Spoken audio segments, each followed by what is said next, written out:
ولادي بقى الساعة 1 بالليل عايزين حاجة حلوة وانا ما عنديش الا شوية موز ولبن، اسكت؟ لا طبعا ما اسكتش.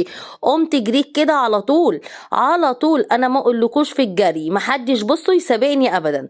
رحت جبت الموز كده اللي عندي وقلت قومي بقى ايه روقي عليهم، هم عايزين حاجة حلوة وانتي بقى المفروض تروقي عليهم. ما بيقولولك عايزين ناكل مسخسخة ب75 جنيه الطبق، اسكت؟ لا، لازم اتصرف انا كده محدش يتوقعني.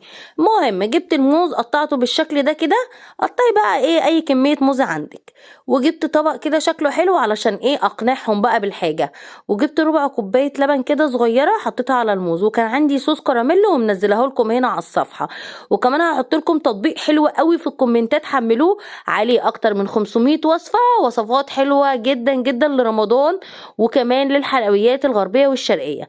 بصوا بقى، وحطيت لهم شويه صوص توت، كنت جايبه الكيس ده ب3 جنيه، بس انا معرفش